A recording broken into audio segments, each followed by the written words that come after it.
Mukunda jewelleries December 14న హనుమకొండకు వస్తుంది. First factory outlet. కారం రంగు రుచితో ఉంటుంది. ఆచి మిరపపొడి అదరగొట్టే కారం రంగు రుచి. నమస్తే, వెల్కమ్ టు ఆదన్. నేను ప్రసాద్. ఆంధ్రప్రదేశ్లో ఏదైతే ఇప్పుడు రాజకీయ పరిణామాలు ఎట్లా మారుతున్నాయంటే వారు వీరు వీరు వారు అవుతూ ఉన్నారు. ప్రధానంగా రాజ్యసభ స్థానాలు. రాజ్యసభకి వైసీపీకి ఎక్కువ బలం ఉంది. మరి ఉన్నట్లుండి నిదానంగా అందులో నుంచి బయటికి రావటం, ఇంకా వచ్చిన వారేమో తిరిగి మరలా అదే రాజ్యసభ స్థానం కాదు పార్టీ మారిపోతూ ఉంది. ఇది జరుగుతోంది. ఇప్పుడు ఏంటి అంటే ముగ్గురు, ఒకరేమో బేదా మస్తాన్ రావు గారు, 2 సానా సతీష్ గారు, 3 ఆర్ కృష్ణయ్య గారు. ఇందులో కొత్త పేరు ఏంటి అంటే సానా సతీష్ గారే. ఏదైతే మోపిదేవి వెంకటరమణ గారు ఉన్నారో ఆ పేరులో ఆయన వచ్చి చేరారు. సో అంతేగాని వ్యక్తులు ఒకటే. సో దీనిపైన ఈరోజు మనం చర్చ జరుపుతున్నాం. మనతో పాటు ఉన్నారు ప్రముఖ ఉద్యమకారులైనటువంటి చలసాని శ్రీనివాస్ గారు. శ్రీనివాస్ గారు నమస్తే అండి. నమస్కారం. అందరికీ నమస్కారం. ఆంధ్రప్రదేశ్లో చాలా విచిత్రమైన రాజకీయం. ఎందుకంటే మన ఆంధ్రప్రదేశ్కి సంబంధించిన నాయకులు ఎవరు దొరక్క ఆర్ కృష్ణయ్య గారిని తీసుకొచ్చి రాజ్యసభ అభ్యర్థిగా జగన్మోహన్ రెడ్డి గారు పంపించారు. సరే, తప్పేం కాదు, మన తెలుగు వారే, సాటి తెలుగు రాష్ట్రం వారే అని అనుకుంటే తీరా కట్ చేస్తే ఇప్పుడు మొత్తం సమీకరణాలు మారిపోయినాయి. అటువారు ఇటు, కానీ పదవదే, పార్టీలు మాత్రం మారిపోయినాయి. మరలా మధ్యలో సానా సతీష్ గారు వచ్చారు. దాని పట్ల కొంచెం అనేక రకాల గాసిప్స్ కూడా వస్తున్నాయి. మీ అభిప్రాయం ఏంటండి? మొట్టమొదటిగా పెద్దల సభ కేంద్రంలోనూ అనేక రాష్ట్రాల్లో పెట్టుకోవడానికి అవకాశం, కేంద్రంలో అయితే తప్పనిసరిగా ఉంటుంది పెద్దల సభ అంటే రాజ్యసభ, భారత పార్లమెంటు చట్టం ప్రకారం. రాష్ట్రాల్లో మినిమం ఇంతమంది సభ్యులతో పాటు పెట్టుకునే వెసులుబాటు రాష్ట్రాలు ఉంది. రాష్ట్రాలు కొన్ని రాష్ట్రాలు కాదనుకుని ఆంధ్రప్రదేశ్ తెలుసు మీకు. ఆంధ్రప్రదేశ్లో ఉన్నది ఎన్టీ రామారావు గారు రద్దు చేశారు. అవును, సయ్యద్ ముఖర్షిస్ గారి నేతృత్వంలో జరిగిన ఆయన నచ్చక ఏదన్నా కానీ తర్వాత మళ్ళీ రాజశేఖర్ గారు, చక్రపాణి గారు, కంతెట్టి సత్యానంద ఇద్దరు కలిసి దాన్ని మళ్ళీ కృషి చేసి దాన్ని తీసుకురావడం జరిగింది. దీన్ని రద్దు చేయడానికి జగన్మోహన్ రెడ్డి గారు ఏకంగా తీర్మానం చేసి పైకి పంపించారు. అవును, మళ్ళీ దాంట్లోనే అపాయింట్ చేసుకున్నారు. కానీ విచిత్రంగా ఉంటుంది రాజకీయ నాయకులు. సరే, కమింగ్ బ్యాక్ టు దిస్ అండి, రాజ్యసభ అనేది పెద్దల సభ. ఈ చట్టసభల్లోకి డబ్బులు లేని వాళ్ళు అంటే ఆ రోజులో ఊహించారు రాజ్యాంగ నిర్మాతలు. బాబాసాహెబ్ అంబేద్కర్ గారి నేతృత్వంలో బిఎన్ రావు గారు అనేక మంది కలిసి కృషి చేసి ఒక మంచి రాజ్యాంగం చేసుకుంటే దాంట్లో సవరణ జరుగుతూ ఉంటుంది, తప్పులేదు. దాంట్లో ఈ సామాన్య దాంట్లో కూడా రేపొద్దున్న రౌడీజం రావచ్చు, డబ్బులు రావచ్చు, లేదా రాజకీయ పార్టీలతో అనుబంధం ఉన్న వాళ్ళకి ఎక్కువ ఓట్లు వస్తాయి. ఇండిపెండెంట్ నెగ్గే వాళ్ళు తక్కువ ఉంటారు. అందుకని అనేక రంగాల నిష్ణాతుల్ని, వాళ్ళని సమాజం పట్ల అంకిత భావం ఉన్న వాళ్ళని, సర్వీస్ చేసేవాళ్ళు వివిధ రంగాలు నామినేట్ చేసేటి వేరే. ఈ శాసనం సభలో వాళ్ళు మంచి వాళ్ళని ఎన్నుకుని ఒక సర్వీస్ ఇలా వాళ్ళు పంపించాలనే ఉద్దేశంతో రాజ్యసభ నుంచి పెట్టడం జరిగింది. అది ఎన్టీ రామారావు అంతకుముందు కొన్ని రాజ్యసభ దాంట్లో కొంతమంది పెట్టుబడిదారులకు ఇచ్చిన సోదరి గారు అలాంటి వాళ్ళు పెట్టుబడిదారులు, నేదురుమల్లి జనారెడ్డి గారికి ఇష్టలు కాబట్టి ఇచ్చుకున్నారు. అలాగే మిగతా వాళ్ళకి అంటే ఇతర రాష్ట్రాల్లో లేని ఒక పార్టీ ఇక్కడ కనుక ఉంటే కనుక ఓడిపోయిన పార్టీ అక్కడి నుంచి పంపించుకుంటాం, సభ్యుడిని పంపించుకుంటాం. జయరామ రమేష్ గారు అన్న ఆంధ్రప్రదేశ్ నుంచి విభజన టైంలో ప్రాతినిధ్యం వహించారు. ఇతర రాష్ట్రాలు తప్పే లేదు, వెంకయ్యనాయుడు గారు వేరే రాష్ట్రం వెళ్ళారు. ఈ నేపథ్యంలో మనం చూడాల్సింది ఏంటంటే ఆంధ్రప్రదేశ్ విభజిత ఆంధ్రప్రదేశ్ జరిగినప్పుడు ఆంధ్రప్రదేశ్ 11 స్థానాలు వచ్చినాయండి. వస్తే దాంట్లో మొట్టమొదటిగా నిర్మలా సీతారామన్ గారు ఆవిడికి స్థానం ఇచ్చారు. ఆవిడ ఆంధ్రప్రదేశ్ రాష్ట్రం గురించి అసలు పట్టించుకున్న దానికంటే కూడా చెడు చేసింది ఎక్కువ అనుకుంటున్నాను. ఆ తర్వాత సురేష్ బాబు గారికి ఇచ్చారు. ఆ తర్వాత మంత్రి అయినా సరే జోన్ లేదు అని వెళ్ళిపోయిన వరకు ఏమీ లేదండి నేను చెప్తున్నాను అండి. వీళ్ళకి ఇది కాకుండా ఇక జగన్మోహన్ రెడ్డి గారు వచ్చిన తర్వాత ఆర్ కృష్ణయ్య గారు అని గురించి మాట్లాడుకుంది. ఆర్ కృష్ణయ్య గారి మీద నాకు గౌరవం ఉంది. ఎందుకంటే బలహీన వర్గాల నేతగానే కాదు, అపార్ట్ ఫ్రమ్ దట్ నేను ఒక 20-10 సంవత్సరాల క్రితం ఆంధ్రప్రదేశ్ సమైక్యంగా ఉండాలి, తెలుగు జాతి సమైక్యంగా ఉండాలని చెప్పి ఒక పుస్తకాలు తర్వాత 20 సంవత్సరాల క్రితం చేసినప్పుడు ఆయన మాకు వచ్చి నా పుస్తకావిష్కరణ సభకు వచ్చి మద్దతు ప్రకటించి వెళ్ళారు. I'm having respect towards him. అందుకని తప్పుగా ఏ రోజు నేను ఎవరి గురించి మాట్లాడాను వ్యక్తిగత నాకు ఎందుకండి.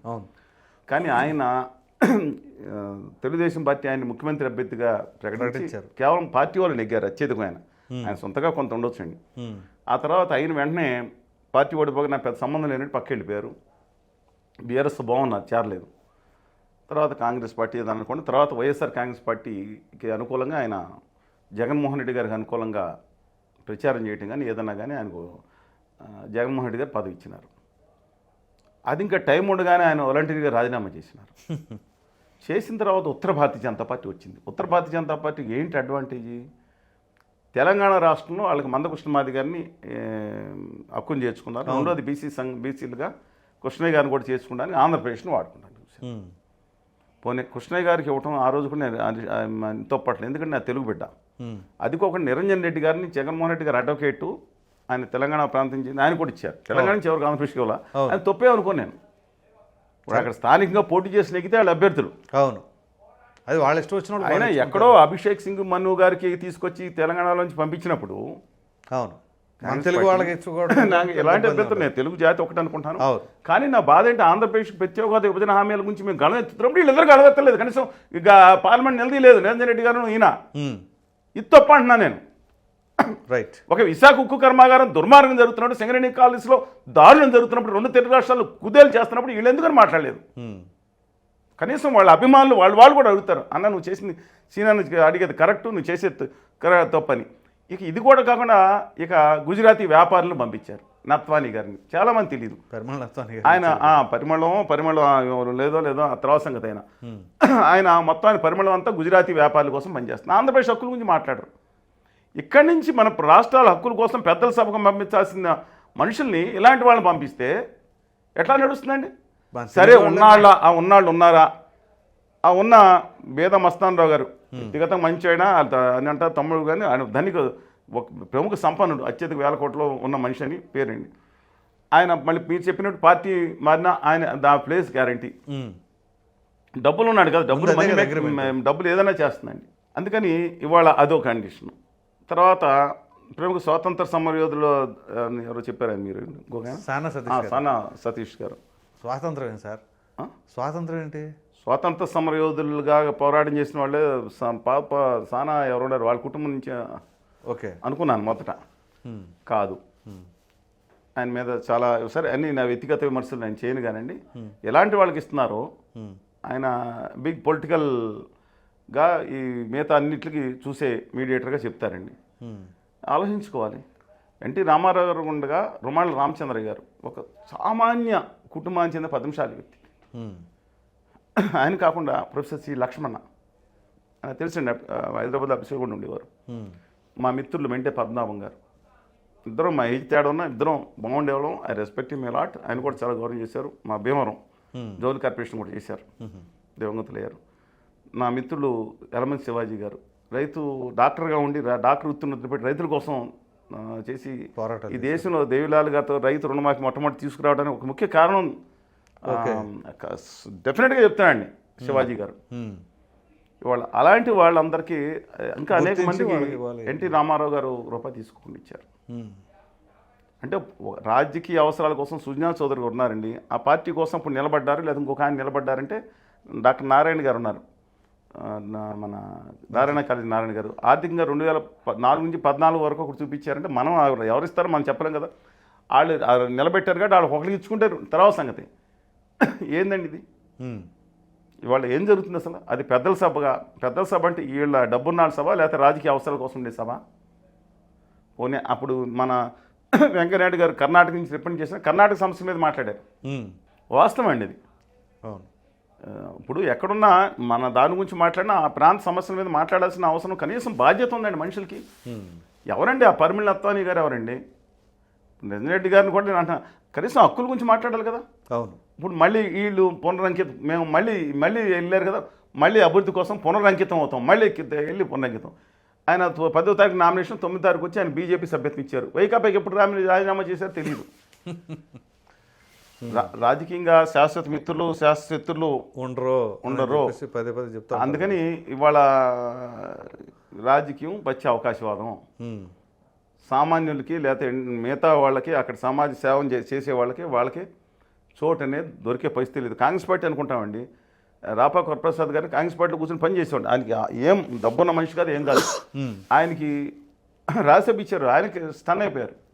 పాలవి గోవర్ధన్ రెడ్డి గారు డబ్బు సంపాదించిన వ్యక్తి కూడా కాదు. పాలవేశ్వరంతి వాళ్ళ నాన్నగారు.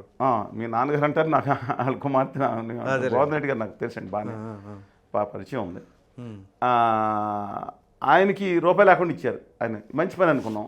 ఆయన చనిపోయారు అనుకోండి. అవును. తర్వాత ఈ రాపాక ప్రసాద్ గారు ఇంకా ఎక్స్టెన్షన్ వచ్చే లేదు, కాంగ్రెస్ పార్టీ అధికారంలోకి వచ్చేది లేదనుకుంటే అయిపోయిన మన ఉత్తర భారతీయ జనతా పార్టీ చంపారు పదవి అయిపోయిన తర్వాత. With due respect I don't know why they are doing this. ఒక రూపాయి చూడకుండా ఆశించిన ఉందండి. అలాగే డెఫినెట్గా వాళ్ళ బీజేపీ కూడా ఇక్కడ కాదు, కొన్ని చోట్ల సమాజ సేవకులు ఒకరిద్దరు కూడా ఇచ్చిన ఉందండి. నేను డెఫినెట్గా చూస్తున్నాను. అలాగే బీజేడీ, డిఎంకే కూడా ఒక మనిషికి ఇవ్వచ్చండి. నేను ఐమ్ నాట్ డినైయింగ్ దట్. కానీ మిగతా వాళ్ళని తమ ప్రాంతం పట్ల అంకిత భావం ఉన్న వాళ్ళకి ఇవ్వటం దేశం అంతా కనపడుతుంది. ఒక ఆంధ్రప్రదేశ్లో మాత్రం కాదు. అంటే వాళ్ళందరూ అంకిత భావం లేదంటే చూపించమనండి. కనీసం ఆ సభలో గట్టిగా నిలదీయాలి కదా. ప్రస్తుతం తూతు మంత్రంగా అంటారు. మీరంటే తూతు మంత్రం ఉంటుంది కదా, ఇస్తారు.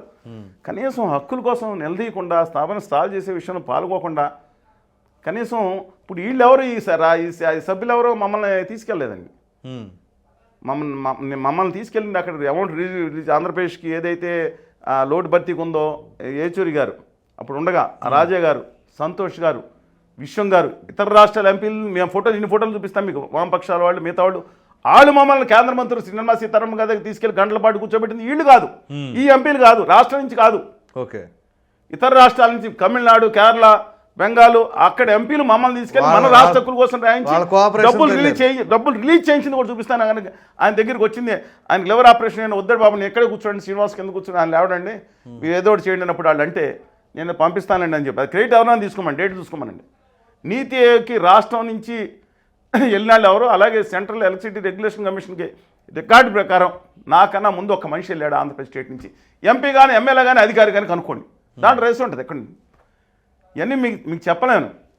అంటే మేమేం రోడ్డు మీద పోతావు జుమాలు చేస్తున్నా, ఓ పక్కన కాగితాలు తీసుకుని కేంద్ర మంత్రుల్ని, అధికారుల్ని మాకు రావాలని కలిసేవాడిని. మేము ఇంటలెక్చువల్గా మా వర్క్ చేసుకుంటూ వెళ్తున్నాం. వీళ్ళు ఏం చేయాలి, ఆఖరి సౌత్ సెంట్రల్ రైల్వే అని ఉందండి, ఇంకా జోన్ 4 సికింద్రాబాద్లో మొత్తం విశాఖపట్నం నుంచి మన అనంతపురం వరకు, నెల్లూరు వరకు, యువతల వరకు సౌత్ సెంట్రల్ ఉంటుంది. దీంట్లో ఉద్యోగాలు 4,000 ఉద్యోగాలు వస్తున్నాయి. ముందు ఏం జరుగుతుందంటే అందరికీ ఎక్కువ 70-80% ఉత్తర భారతదేశానికి వెళ్ళిపోయింది. ఎలా వెళ్ళినాం మరి, వాళ్ళంత టెక్నాలజీ ఇక్కడ లేదేమో మరి. కొన్ని భాషల్లో హిందీలో పెడతారు, ఇక్కడ తెలుగులో పెడితే పెట్టరంట. హిందీ వాళ్ళ జాగీరా, ఈ దేశం ఏమైనా హిందీ వాళ్ళ సొత్తా అండి. ఆఖరికి దాని మీద అశ్వివేషం ఇచ్చి కాగితం ఇచ్చి అక్కడికి ఇచ్చి కొంత ప్రయోజనం. నేను చేయాల్సిన పని నేను ఇష్టం మీ అన్ని పంపిస్తా, వేయండి కొంచెం తప్పకుండా. నేను ఇచ్చింది రికమెండేషన్ ఇచ్చిందని ఎవరో దయచేసి ఆ రోజు పేపర్లో ఒకళ్ళు వేసారు, ఇప్పుడు 90% వేయట్లేదు అనుకోండి. సరే అది లాభం వచ్చింది. నేను చేయాల్సిన పని వీళ్ళు చేయాలా, నేను చేయాలా పార్లమెంట్లో. వీళ్ళేమో వందే భారత్ అనే ట్రైన్ అంట హైదరాబాద్కి వెళ్ళి ఆయన వారణాసికి వేసుకున్న 3 సంవత్సరాల తర్వాత విశాఖపట్నం వేశారంట. తెలుగు రాష్ట్రాల్లో మొట్టమొదటి ట్రైన్ అన్నారు. అది హైదరాబాద్ నుంచి విశాఖపట్నం వెళ్తున్న ఆగని స్టేషన్లో కూడా ఎంపీలు ఎమ్మెల్యేలు దండలు పెడతాను. అది బుయ్య ఆ స్టేషన్ ఆగేది 5 చోట్ల 6 చోట్ల ఆగుద్దాం రైలు. ఆ రైలు ఆగని దగ్గర కూడా కొబ్బరికాయలు కొట్టేసాం, మా అమ్మ రామ్మ మాతండి అంటాం. నాగపూర్ నుంచి హైదరాబాద్ వెళ్తే నాగపూర్లో ఏదో రైలు వేశారు, అక్కడ ప్రారంభించారు. హైదరాబాద్లో ఎంపీలు అందరూ వెళ్ళి ఆ రైలును ఆహ్వానిస్తున్నారు. ఏందండి ఇది లెక్క? లాలూ ప్రసాద్ గారు, నెహ్రూ గారు, మోడీ గారు జెండా ఊపుతారు వెళ్ళి పెద్ద రైలుకి. ఈ లెక్కన జవహర్లాల్ నెహ్రూ గారు బతికుండి వచ్చి 100 సంవత్సరాలు అవుతుంది ఆయన మొదలుపెట్టిన ట్రైన్ లెక్కేసుకుంటే. ఇంకా ఎలిజబెత్ రాణి గారు ఇంకా ఊపుతానే ఉండాలి బతికి. నేను అన్నాను ఏందండి ఇది ట్రైన్, ప్రతి ట్రైన్కి మోడీ గారు రావడం లేదా వచ్చి ప్రారంభం చేయటం. ఆ ప్రతి ట్రైన్ని ఎంపీలు పని ఏంటి, ఇప్పుడు నేను చెప్పిన ఎంపీల పని ఏంటి, ఆ ట్రైన్ రిసీవ్ చేసుకుంటాం. అది నవ్వుతూ ఉంటుంది ట్రైన్, మళ్ళీ రిసీవ్ చేసుకున్నారని. మరి ప్రయాణం ఉన్న జీవి కదా, అసలు నాకు అర్థం అవ్వట్లేదు. ఆగని స్టేషన్లో కొబ్బరికాయలు ఏంటి, జిందాబాద్లు ఏంటండి. కవచ్ ఇవ్వకుండా నేను చాలా ఇష్యూస్ ఉన్నాయి. కవచ్ ఉంది ఇవాళ, మనకు కవచ్ అనేది ఖర్చు 50,000 కోట్లు అంత ఖర్చు పెడితే మేజర్ స్పీడ్ అంతా కూడా కొల్యూషన్ అయిపోతాయి, ఎనమాంచి కుదరని అన్నీ అయిపోతాయి. ఇది మానేసి బుల్లెట్ రైలు పెట్టుకుని 150,000 కోట్లు అవుతుంది కంప్లీట్ అయ్యేటప్పటికి, విత్ స్టేషన్ అయ్యేటప్పటికి గుజరాత్కి వేసుకుంటున్నారండి ముంబై నుంచి ట్రైన్. మా దేశం మొత్తం మీద 50,000 కోట్లు ఖర్చు పెడితే ఎవరు మాట్లాడాలి, ఎంపీలు మాట్లాడాలి. వీళ్ళు అయ్యా మహానుభావ అంటే ఎడ్ల బండ్లు వెళ్ళమంటారా అన్నారు. ఎడ్ల బండ్లు మేము వెళ్ళాలా, మీరు మాత్రం టుక్ మామూలు ప్యాసింజర్ మధ్యతరగతి రైళ్ళన్నీ, మధ్యతరగతి వాళ్ళు రైళ్ళని తగ్గించి తీసేస్తున్నారు. ఏంటండి ఇది నాకు అర్థం కాదు. ఇప్పుడు సామూహిక వ్యవస్థను పెంపొందించాలి, కలెక్టివ్గా మనుషులు ట్రావెల్ చేయటం, పూలింగ్ అని వాడతారు ఢిల్లీలో. పొల్యూషన్ ఎక్కువైపోవడం వల్ల అందరూ ట్రైన్లు పబ్లిక్ ట్రాన్స్పోర్ట్ని ప్రోత్సహించాలి. మీరు చూసారు సింగపూర్లో అంతా పబ్లిక్, ప్రైవేట్ కారు ఉంటే చాలామంది తెలియదని నేను చెప్తున్నాను. నేను సబ్జెక్ట్ డివేట్ అవుతాను అనుకోవట్లేదు, కానీ ఇలా ముగించే ముందు ఒకటి చెప్తాను. మీరు ఒక 10 లక్షలు పెట్టి కారు కొనుక్కుంటే ఇండియాలో, అదే కారు సింగపూర్లో 30 లక్షలు అవుతుంది. ఆ కారు కొనుక్కుంటే రోడ్ల మీద తిరగడానికి కాదు, ఆ కారుకి మీరు 5 ఏళ్లకి పర్మిషన్ కొనుక్కుంటానికి ఒక 50 లక్షలు అవుతుంది. ఇన్ని కార్లే తిరగాలి, నా పర్మిషన్ అయిపోతే దాన్ని ఆక్షన్ వేస్తాను, మీరు కొనుక్కోవాలి ఇంకో 50 లక్షలు పెట్టి, కారు 10 లక్షలు 30 లక్షలే. అంటే 5 ఏళ్ళు తిరగడానికి మీ పర్మిషన్ రోడ్ల మీద. అంటే వాళ్ళు తగ్గించేసి కలెక్టివ్గా జనం వెళ్ళడానికి ప్రాధాన్యత ఇస్తారు. ఢిల్లీలో ఉన్న పొల్యూషన్ దాని విధంగా మనం మాట్లాడుకోకుండా ఈ ఎంపీలందరూ అత్యధికులు అంటున్నారండి. ఏం చేస్తున్నారు వీళ్ళు? బాజా భజంతిలు కొడుతున్నారా? మరి అదే కదా, ఇప్పుడు దాన్ని బట్టి అంతే అనుకో. చాలా బాధగా ఉందండి నాకు ఇది. ఎందుకంటే it's not absolutely it's unwarranted also. నాయకులు వాళ్ళు ఆలోచించుకోవాలి, మంచి పద్ధతి కాదు. ఫ్యూచర్లోనే మార్చుకుని ఒక అక్కడ ఉండే వాళ్ళకి హక్కులు, వాళ్ళ పార్టీలోనే చాలామంది ఉన్నారు, మిగతా వాళ్ళకి ఏమని అనట్లేదు, మంచి వాళ్ళు ఉన్నారు, కమిట్మెంట్తో ఉన్నారు, వాళ్ళకి ఇస్తే మంచిదనే అవుతుంది. ఇప్పుడు అంటే యాక్చువల్గా మీరు చెప్తుంటే నాకు ఒక అనుమానం వచ్చింది. మీరు కొన్ని దశాబ్దాలుగా అనేక సందర్భాల్లో అనేక అంశాలపైన పోరాటాలు చేస్తూనే ఉన్నారు. మరి ఇన్ని పోరాటాలు చేస్తాం, కనీసం మిమ్మల్ని ఏ ఒక్క రాజకీయ పార్టీ కూడా ఎందుకని గుర్తించలేదంటే? లేదండి, నేను చంద్రబాబు నాయుడు గారు, జగన్మోహన్ రెడ్డి గారు అడిగారు, అంతకుమించి నేను చెప్పలేను, వాళ్ళు చెప్పాలి. మీరు అన్న పదవులకే ఐ రెస్పెక్ట్ దెమ్. అంటే నేను వద్దను, వాళ్ళు చెప్పాలి. మేము అడిగాము అంటే నేను చిన్న వద్దన్నాడని వాళ్ళు చెప్తేనే గౌరవం ఉంటుంది. నేను రెస్పెక్ట్ అంటే నా కళ్యాణ్ బాబు గారితో మాట్లాడినా ఆయన గవర్నమెంట్, ఆయన దగ్గర పదవి లేదు, ఆయన మాట్లాడుకోలేదు కాబట్టి ఆయన నేను చెప్పలేను. ఈవెన్ ఎవరన్నా సరే, ఇంతకుముందు పాలకుల పేర్లు చెప్పడం ఎందుకులేండి కానీ పార్టీలు చెప్తున్నాను, ఇంతకుముందు కూడా నాకు రాసి సరే చాలా ఉన్నాయి కదండి. అంటే సార్ నేను ఆ క్వశ్చన్ ఎందుకు అడుగుతున్నా అంటే, నా సంగతి వదిలేండి, మిగతా వాళ్ళు చాలామంది ఉన్నారు. అంటే పోనీ మీరు కాకపోయినా మీలాంటి వాళ్ళు, అంటే నా ఉద్దేశం ఇప్పుడు చాలామంది, ఇప్పుడు మీరు ప్రధానంగా మీరు చేసిన పోరాటాల్లో ఏ ఒక్కటైనా సరే మీ స్వార్థం కోసం చేసింది ఉందా? మీరు ప్రధానంగా తీసుకుంటుంది ఏంటి? ఒకటి రాష్ట్రం, తెలుగు పర్యావరణ పరిరక్షణ కోసం ప్రయత్నించాను, నా తెలుగు భాషోద్యమం కోసం. అదే సార్ నేను అంటుంది, తెలుగు భాష, తెలుగు ప్రజలు, మన రాష్ట్రం, మన దేశం, మన ప్రకృతి, ఇవి తప్ప ఇంకా ఏదైనా మీరు చేసుకున్నది ఉందా? లేదు. మరి అటువంటి అయిపోయింది. అదే సార్ నేను అంటుంది, మీరు నిరంతరం ఏ విషయం చూసినా మనం మన గురించి చేసినటువంటి program absolute not, I'm not. మీ గురించి కాదు సార్ నేను అనేది, మీరు ఒక్కళ్ళనే కాదు, ఆ విధంగా ఎంత వ్యతిరేకించిన కేసీఆర్ గారు కూడా, నేను ఎంత వ్యతిరేకించిన ఆయన్ని కేసీఆర్ కూడా లేదా వాళ్ళ గౌరవం, అంటే నేను ఎందుకంటాను మాట్లాడారు. నేను వద్దనుకున్నాను, మీలాంటి వాళ్ళు మీరు కాదు సార్. పాలకులు అల్లు సత్యాన్ని చూశాను, ఆ తర్వాత పాలకులు బాబ్జీ గారిని నా కుటుంబ సన్నిహితంగా చూశాను, ఎమ్మెల్యే గుండి ఎంత వ్యతిరేకమయ్యారో చూశాను. తను నిక్కచ్చిగా మాటకు నిలబడితే బాబ్జీ గారు ప్రజలకు వ్యతిరేకమయ్యారు. నేను ప్రజలకు ఏం కావాలో చేశాను, ఈ పార్టీ వాడు కొట్టుకుంటే నేను సపోర్ట్ చేయను, ఆ పార్టీ పోలీస్ స్టేషన్కి వెళ్ళడం నా పని అన్నారు. ఆయన కన్స్ట్రక్ట్గా చేసినప్పుడు ఎమ్మెల్యే పదవి అనేది ఏంటంటే అట్లాంటి పొజిషన్లో మీలాంటి వాళ్ళు, మీరు కాకపోయినా మీలాంటి వాళ్ళని పెడితే కనీసం రాష్ట్ర ప్రజల శ్రేయస్సు గురించి అయినా సరే, హక్కుల గురించి అయినా సరే అక్కడ ప్రశ్నలు లేవనెత్తుతారు. ఆ లేవనెత్తితే మరలా ఇక్కడ ప్రమాదం అనే ఉద్దేశంతో ఏమైనా సరే ఆదాని గారు ఒప్పుకోరండి. ఇష్యూ ఏంటంటే ఆదాని గారి నేతృత్వంలో ఇవాళ మొత్తం దేశం చిక్కుకుపోయింది, వాళ్ళకి ఇష్టం ఉండదు. రెండోది, నేను ఒకటి తెలంగాణ ఆంధ్ర ఉద్యమం చెప్తున్నట్టు చెప్తాను ఎంపీల సంగతి. తెలంగాణలో ఉన్న ఫస్ట్ తెలుసు కదండి, 14 మంది ఉండేవారు, తర్వాత 17 మంది అయ్యారు. ఆంధ్రప్రదేశ్లో తగ్గిపోయింది, విభాజిత ఆంధ్రప్రదేశ్ 3 సీట్లు అక్కడ పోయింది, 3 సీట్లు అక్కడ తగ్గిపోయింది. ఈ 17 మందిలో అత్యధికుల ఇళ్ళకి మీ పరిచయం ఉంటే అక్కడికి వెళ్ళి అన్న వంచుకున్నావా, లోపలికి వెళ్ళి ఇంట్లో భోజనం చేసుకోవచ్చు. టేబుల్ మీద కూర్చుంటారు, గట్టిగా ఫ్రెండ్స్ ఉన్నారు బెడ్రూమ్లో, కానీ ఏం చేస్తున్నావు, పండుకున్నావా లే అని చెప్పి వెళ్ళిపోయాడు ఉంటారు వచ్చున్నాడు. అదే విభాజిత ఆంధ్రప్రదేశ్లో ఉన్న 25 మంది ఎంపీలు అత్యధికులు పిఎస్ని గన్మెన్ దాటి వెళ్ళిపోయే పరిస్థితి లేదు. పక్కా వ్యాపారవేత్తలు. కానీ తెలంగాణలో కూడా కొంతమంది ఉన్నారు, కానీ మీరు అనేక మంది నేను చూశానండి, ఉద్యమంలో చూశానండి ఆ రోజు. అందుకని ఇది మౌలికమైన తేడా. ఎక్కడ వెళ్తే తెలంగాణలో ఉద్యమాన్ని గుర్తిస్తారు.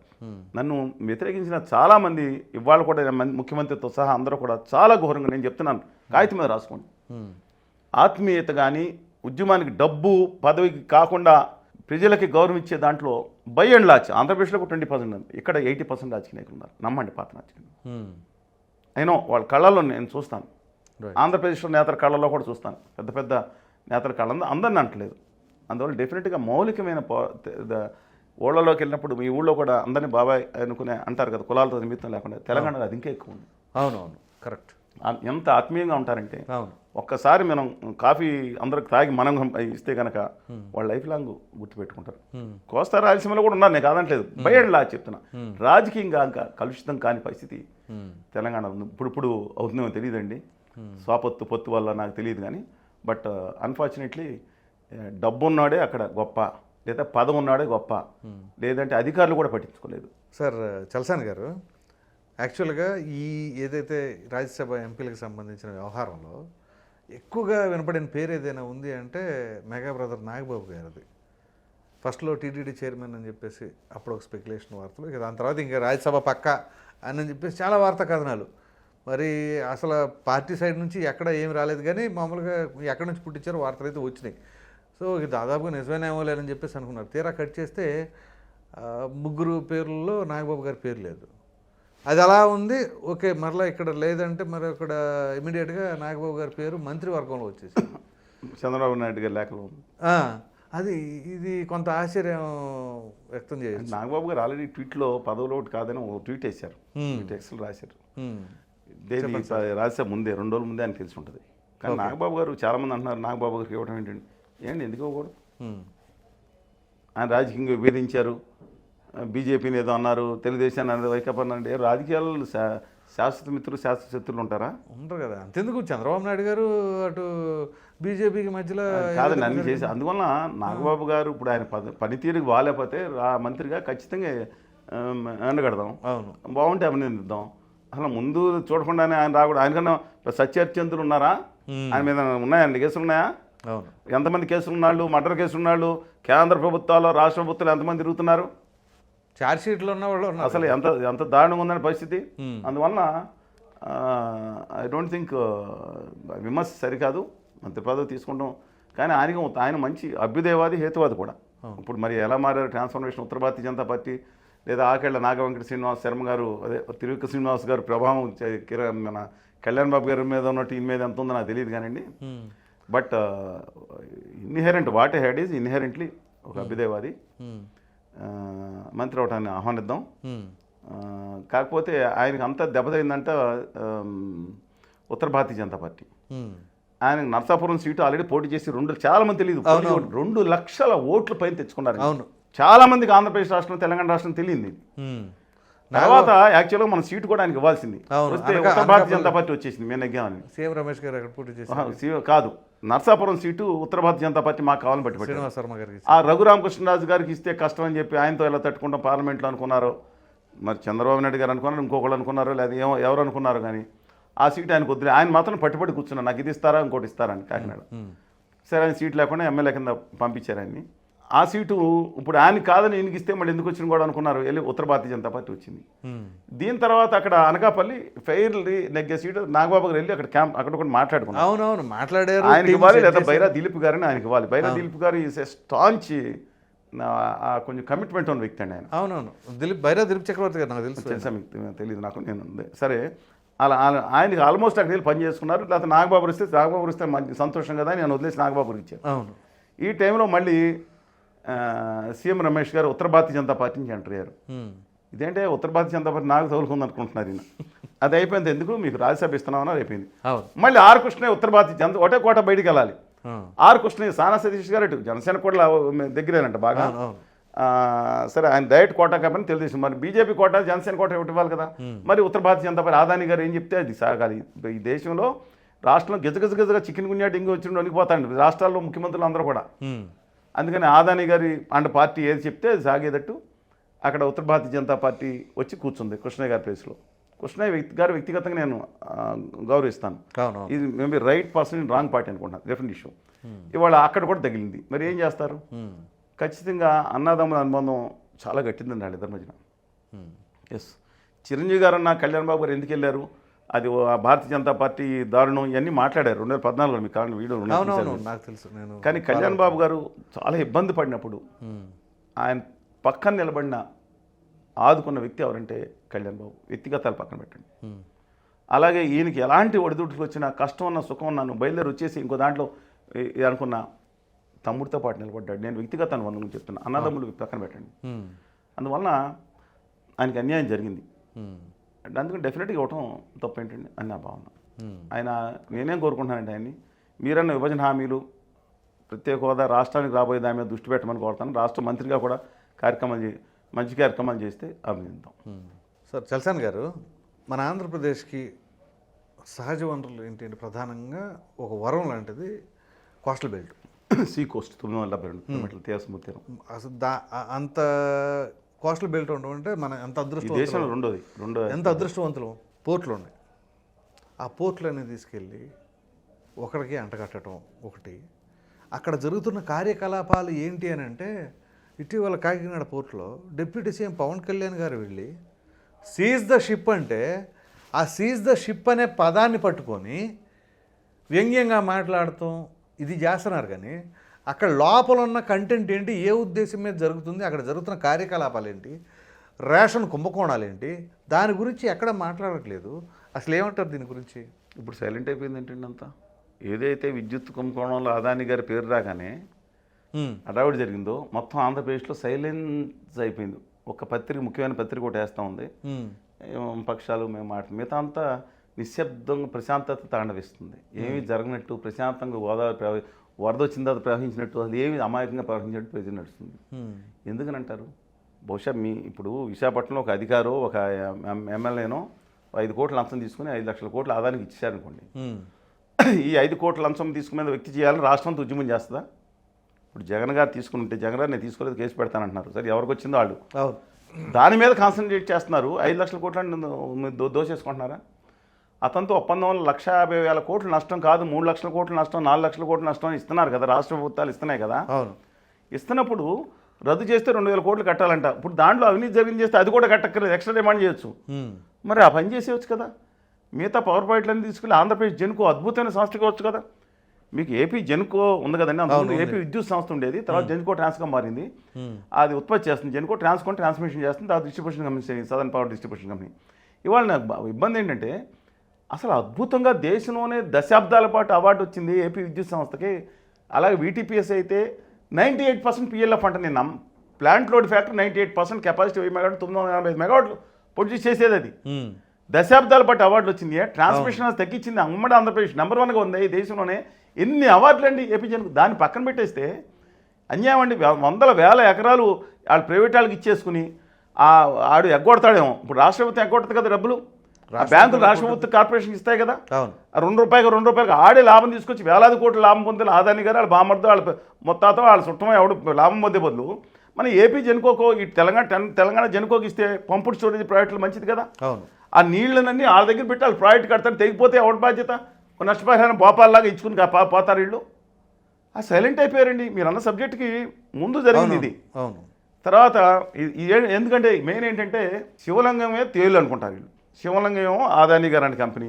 ఈ తేలు ఎక్కడ కూర్చుని వీళ్ళని కొడితే శివలింగాన్ని తగ్గుతుంది కదా, వీళ్ళని కూడా వదిలేస్తారు అనమాట.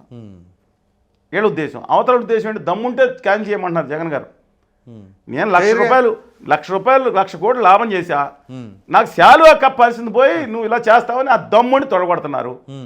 మేము దమ్ముడిని తొడగొడతాం, 1,50,000 కోట్లు కాదు 3 లక్షల కోట్లు లాస్ అంటారు. చెవులో క్యాలిఫర్లు పెట్టుకుని పిచ్చివాళ్ళు ప్రజలండి. అది అట్లాగే ఉంది ఇప్పుడు. అసలు ఏమైనా అర్థం ఉంది? అసలు ఇంత దౌర్భాగ్య పరిస్థితి రాష్ట్రంలో ఎప్పుడు వచ్చినాయా? రాష్ట్ర ఏర్పాటు కాదు ఆంధ్రప్రదేశ్ చరిత్రలో 1920 నుంచి వాళ్ళ శాసన వ్యవస్థ మొదలైన కానీ చూసుకుంటే అప్పుడు బిఫోర్ ఇండిపెండెన్స్, ఆఫ్టర్ ఇండిపెండెన్స్ దౌర్భాగ్య పరిస్థితి లేవే, ఇంత బానిసత్వం లేదే. టంగుటూరి ప్రకాశం పంతులు గారు గాంధీ గారి కోసం లేఖ రాశాడు, విభేదించాడు. దమ్ముంది ఆయనకి. అల్లు సీతారామరాజు దమ్ముంది, కనిగడ్డ హనుమంత్ దమ్ముంది, వాళ్ళ కన్నమీడి దమ్ముంది, ఉయ్యాలవాడికి దమ్ముంది, కోమన భీముకి దమ్ముంది, తెలుగు జాతులకు దమ్మున్న వ్యక్తులు ఉన్నారు. ఏంటండి ఇది? తోట బిపిన్ చంద్రపాలని వాళ్ళ ఫాదర్ ఉన్నారు నర్సయ్య గారిని. స్వతంత్ర సమరంలో మన జూనియర్ వాళ్ళ గురించి మీరు చూపించారు, దారుణం జరిగింది. ఇంకా చాలా ఉన్నాయి.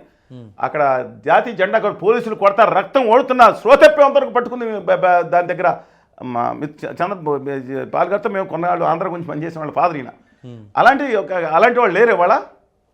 ఆ చరిత్రని బానిస జాతిగా మారుస్తున్నారా? సరే, మీ పాయింట్ పోర్టు అసలు నాకు అర్థం కాదండి. పాయింట్ 1, ఇవాళ కళ్యాణ్ గారు వెళ్ళి అక్కడికి వెళ్ళి సీజ్ చేస్తే కానీ సీజ్ చేయడం ఆ ట్రోలింగ్ నాకు పాయింట్ మాట్లాడతాను నేను. ఇవాళ అసలు తర్వాత నారాయణ మనోహర్ గారు చెప్పారు, ఈ వ్యాన్లు కూడా 9,000 వ్యాన్లు కొన్ని దీనికి అక్కడక్కడ ఒక చోట స్టోర్కి చేయడానికి అక్కడి నుంచి చేయడానికి ఉపయోగింది. ఇదో పెద్ద కుంభకోణం. If it is so, it is పెద్ద కుంభకోణం అండి. ఇన్ని వేల టన్నులు 13 లక్షల క్వింటాళ్ళు 3 ఏళ్ళని, అంతకుముందు వరకు 20 లక్షలు 25 లక్షల క్వింటాళ్ళు వెళ్ళి అని ఇచ్చారు ఆయన.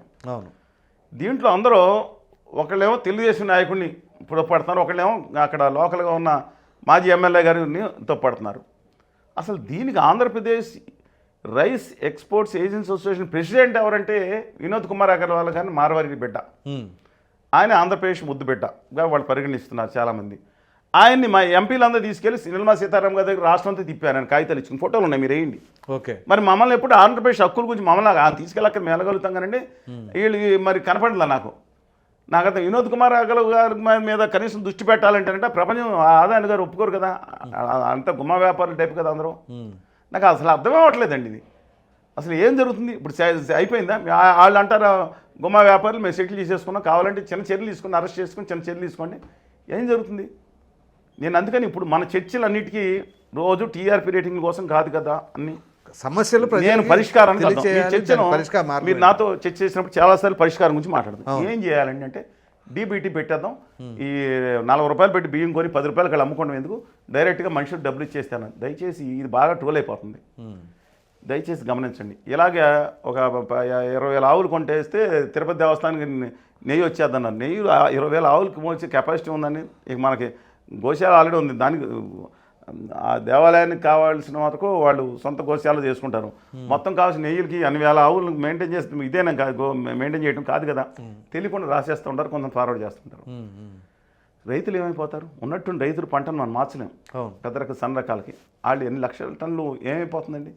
అంటే గవర్నమెంట్ కొంత ఆపేస్తే రేపు పొద్దున చాలా ఇబ్బంది కదా. అలువెల్ సాయిల్లో పంటలకి మారిపోయి అంటే ఇంకో పంటకు మార్చడానికి టైం చాలా పడుతుంది. చాలామంది డెల్టాలో ఉన్న వాళ్ళు బంకమట్టి ఉన్న నేలలో ఏం పండుతాయని మీరు చూశారు. అందువలన ఈ నేపథ్యంలో డ్రైనేజ్ అంటే సిస్టమ్ ఉండదు కొన్ని చోట్ల. నేను ఇచ్చే సలహా ఏంటి, దీని మీద మీటింగ్ పెట్టాం, గుంటూరులో మీటింగ్ పెట్టాం, మీ చోట్ల మేజర్ మీడియాలో వేయట్లేదు, మేమంతా తిరిగి వచ్చాం. అది కూడా మీరు చూసారు గుంటూరులోను. మేము ఏం సలహా చెప్తున్నామంటే ఇది దయచేసి ముఖ్యమంత్రి గారికి ప్రధానమంత్రి గారి దగ్గరికి కాకపోయినా అధికారుల దగ్గరికి వెళ్తే, ప్రిన్సిపల్ సెక్రటరీకి వెళ్తే ఉపయోగపడుతుంది. దీని మీద ఫైల్స్ ప్రిపేర్ చేసుకుంటారు. తక్షణమే మీరు Andhra Pradesh state trading corporation, Telangana state trading corporation ఉండేవి.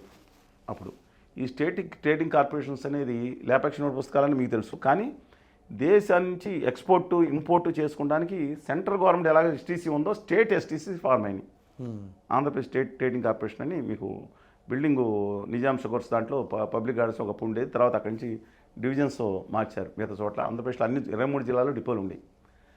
అది దాన్ని బలోపేతం చేసి మనం బియ్యం ఏదైతే ఉందో మనం 1700-1800 రూపాయలు మద్దతు ధర అంటే 1300 కొనట్లేదండి. చాలా 14 మంది అయితే చాలా ఇబ్బంది పెడుతున్నారండి. డబ్బులు ఎప్పుడేస్తే తెలియదు, కొనకూడదు అంటున్నారు, వాళ్ళు అమ్మకూడదు అంటున్నారు. ఎలా కుదురుతుంది? వీళ్ళు కొనరు. మీరు 2,500 పెట్టి 3,000 పెట్టుకున్నా దాన్ని మిల్లింగ్ చేసుకుంటే కొంత ఇప్పుడు ఉన్న కొన్న రేటు కంటే తక్కువ పడుతుంది. చేసుకుంటే దాన్ని అక్కడ 70 రూపాయలకి 100 రూపాయలకి అంటున్నారు సౌత్ ఆఫ్రికా. ఇంకెక్కడ మన ప్రభుత్వమే ఎక్స్పోర్ట్ చేస్తే వాళ్ళు ఎఫ్ఎల్సీలు పీగేస్తారు. ఎందుకంటే వాళ్ళు ఎఫ్ఎల్సీ అంటే ఫారిన్ లెటర్ ఆఫ్ క్రెడిట్ ఇస్తారు.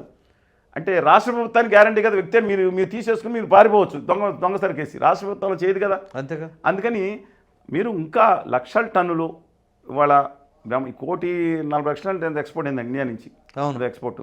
నేను అంటున్నాను ఆ వినోద్ కుమార్ అగర్వాల్ గారు మన ఆంధ్రప్రదేశ్ ముద్దుబిడ్డ.